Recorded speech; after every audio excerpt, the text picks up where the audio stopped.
Halo, selamat pagi anak-anak. Bagaimana kabarnya hari ini?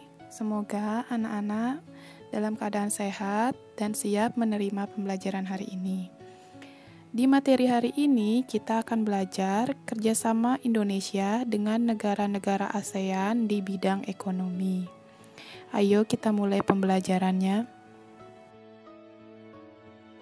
Setiap negara anggota ASEAN memiliki potensi masing-masing. Potensi tersebut dapat berupa sumber daya alam dan sumber daya manusia. Agar potensi yang dimiliki dapat memberikan pengaruh positif, negara-negara di kawasan ASEAN saling bekerja sama dalam bidang ekonomi. Dengan melakukan kerjasama ekonomi, suatu negara dapat menjual sumber daya alamnya ke negara lain. Selain itu, tiap-tiap negara akan saling membantu dalam menjaga kestabilan harga komoditas ekonomi yang sama-sama dihasilkan. Kerjasama dalam bidang ekonomi yang dilakukan oleh negara-negara ASEAN antara lain melakukan promosi-promosi dalam bidang pariwisata dan perdagangan, menyediakan cadangan pangan, menyelenggarakan kawasan perdagangan bebas atau ASEAN Free Trade Area atau AFTA. AFTA merupakan bentuk kerjasama negara-negara ASEAN di bidang ekonomi. Kerjasama tersebut berupa pengelolaan produk-produk lokal yang ada di negara-negara ASEAN. Peran Indonesia dalam kerjasama memberikan manfaat bagi Indonesia maupun negara-negara lain di ASEAN. Bagi Indonesia, kerjasama tersebut dapat meningkatkan pendapatan negara dan mengurangi pengangguran. Sebagai salah satu pendiri ASEAN, Indonesia memiliki potensi dan peran penting dalam kerjasama di bidang ekonomi. Peran penting Indonesia dalam kerjasama ekonomi ASEAN dapat diuraikan sebagai berikut. Yang pertama, hingga tahun 2012, Indonesia menjadi lokasi penyelenggaraan KTT pertama 9, 18, 19, yaitu di Jakarta dan Bali. Indonesia menjadi pemrakarsa, inisiator, dan motor penggerak organisasi ASEAN. Indonesia menjadi salah satu negara penyedia cadangan pangan negara-negara ASEAN. Yang keempat ada Indonesia sebagai salah satu negara yang memprakarsai terbentuknya ASEAN melalui KTT 13 di Singapura. Indonesia bersama Brunei Darussalam, Malaysia, Filipina, Singapura, dan Thailand memprakarsai terbentuknya ASEAN Free Trade Area atau AFTA pada tanggal 28 Januari 1992 saat berlangsung KTT keempat di ASEAN. Indonesia menjadi tempat proyek dari Komite Pangan, Pertanian, Kehutanan, serta tempat salah satu proyek pupuk urea amonia dari Komite Industri, Perdagangan, dan Energi. Indonesia juga melakukan pertukaran barang dengan negara-negara di ASEAN. Tujuan pertukaran barang tersebut untuk meningkatkan hubungan kerjasama dan juga memperoleh keuntungan.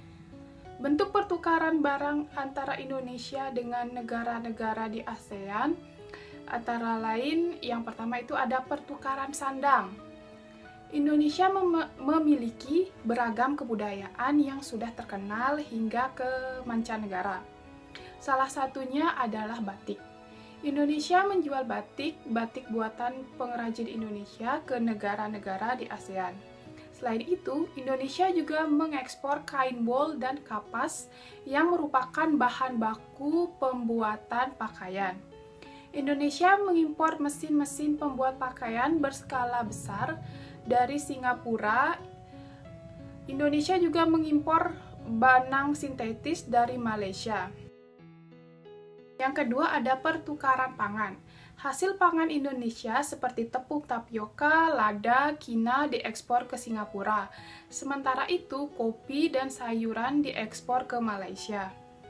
Indonesia mengimpor hasil pangan seperti beras, gula, buah-buahan, dan madu dari Thailand dan Filipina. Yang ketiga ada pertukaran papan. Indonesia memiliki hutan yang luas. Hasil hutan seperti kayu banyak diekspor ke negara-negara ASEAN seperti kayu jati ke Malaysia, kayu apis ke Thailand, kayu mahoni ke Singapura. Semen putih sebagai bahan baku pembuatan rumah diimpor dari Filipina. Getah karet diekspor ke Singapura. Selain dalam bidang sandang, pangan, dan papan, Indonesia juga melakukan kerjasama dalam bidang pertukaran barang tambang. Indonesia melakukan ekspor beberapa barang tambang seperti minyak bumi, batu bara, besi, baja, aluminium, timah, dan gas alam ke Malaysia, Filipina, dan Singapura. Perdagangan internasional merupakan salah satu wujud kegiatan ekonomi yang dilakukan antar bangsa. Perdagangan internasional adalah suatu kegiatan jual beli barang atau jasa yang dilakukan antar dua atau lebih negara untuk memenuhi kebutuhan bersama. Dalam kegiatan tersebut kita kenal dengan ekspor dan impor. Ekspor adalah kegiatan menjual barang atau jasa ke negara lain. Orang atau bidang usaha yang melakukan kegiatan ekspor disebut pengekspor atau eksportir. Sedangkan impor adalah kegiatan membeli barang atau jasa dari negara lain. Orang atau badan usaha yang melakukan kegiatan impor disebut importir atau pengimpor. Adapun tujuan dari kegiatan ekspor dan impor tersebut yaitu memenuhi kebutuhan dalam negeri akan barang dan jasa, mendorong peningkatan produktivitas hasil produksi, memperluas lapangan pekerjaan, menambah devisa negara. Indonesia memiliki peran yang cukup penting dalam kegiatan ekspor dan impor di kawasan ASEAN. Indonesia memiliki sumber daya alam yang cukup melimpah.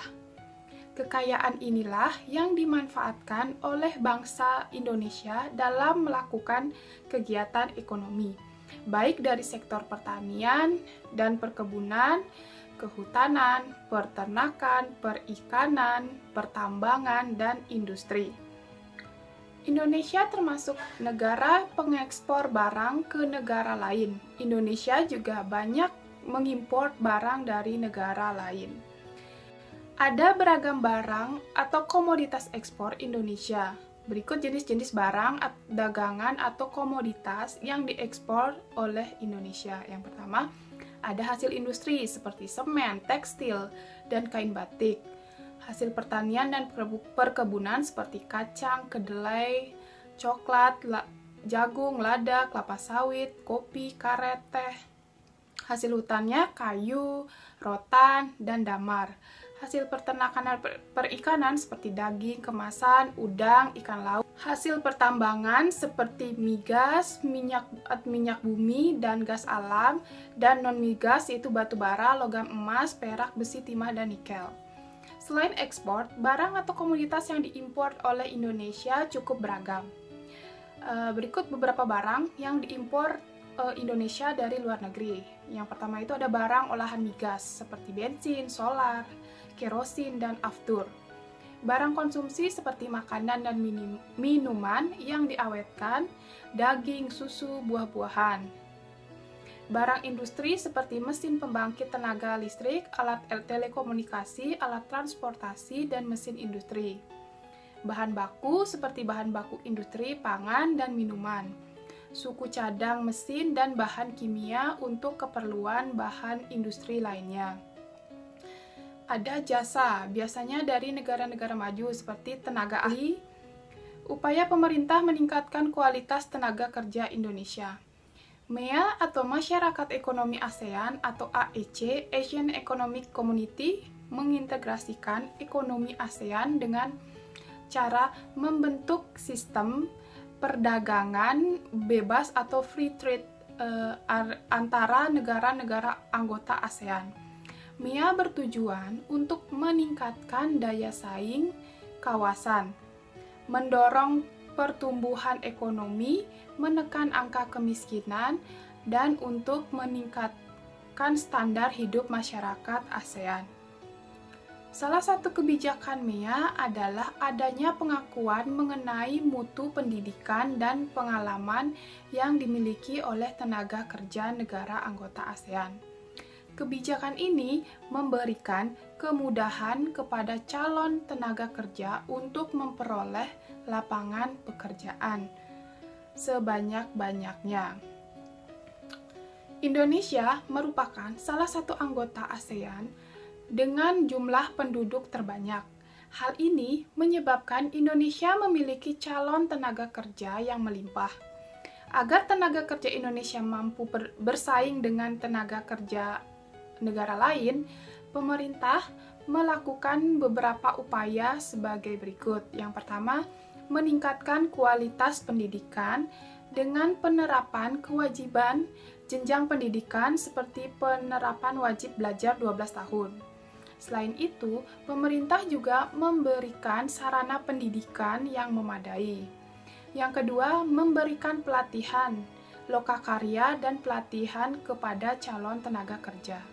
Yang ketiga, memberikan bekal keterampilan yang dibutuhkan oleh perusahaan di negara-negara asing. Yang keempat, memilih calon tenaga kerja yang memenuhi persyaratan tenaga kerja yang diajukan oleh masyarakat ekonomi ASEAN. Yang kelima, meningkatkan jumlah tenaga kerja terampil yang memiliki daya saing dunia. Baiklah, itu tadi materi kita hari ini tentang kerjasama Indonesia dengan negara-negara ASEAN di bidang ekonomi. Untuk tugas, silahkan anak-anak mengerjakan tugas yang ada di buku Bu Pena halaman 91. Kerjakan hanya soal nomor 3 saja. Selamat mengerjakan.